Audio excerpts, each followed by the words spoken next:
Narito na naman ang mainit na balita mula sa mundo ng social media na hatid sa inyo ni Madam Chika.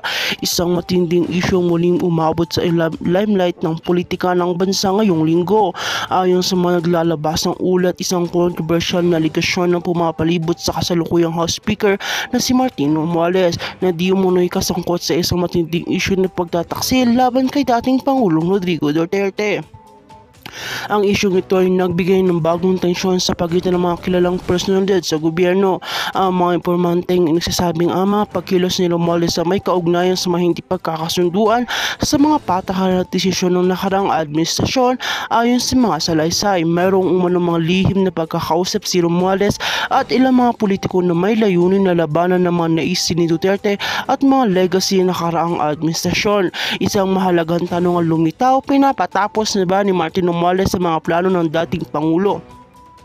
Sa kabila ng mga kumakalat na balita, hindi pa rin nagpahayag ng konkretong pahayag si Romualdez ukol sa mga akusasyon. Sa isang press conference, nagbigay siya ng pangako na patuloy niyang susundin ang kanyang mga responsibilidad bilang speaker ng Kamara at magsisilbing tapat na leader. Ang lahat ng ito ay bahagi ng politika at ako ay magsisilbing tagapagtanggol ng mga interes ng mga tao, anya.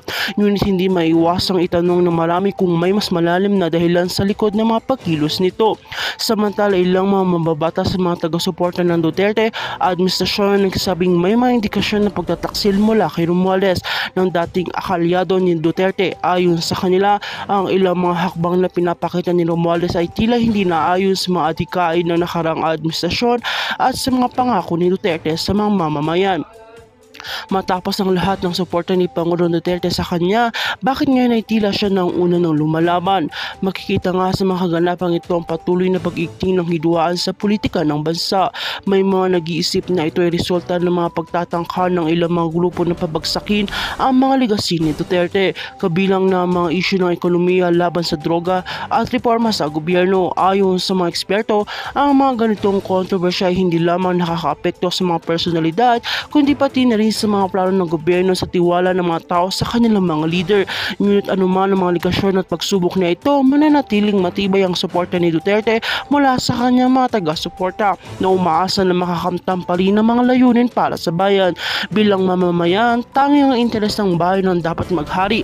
Ayon sa isang pahayag mula sa mga kalyado ni Duterte, sa mga susunod na linggo asahan natin ng mas marami pang paglilinaw at pahayag hinggil sa isyu nito na patuloy na nagpapakita ng mga kasalukuyang dynamics sa ating politika. At kung ikaw ay bago pa lamang sa aking channel ay huwag kalimutan na mag-like, share and subscribe para update ka sa mga panibagong balita.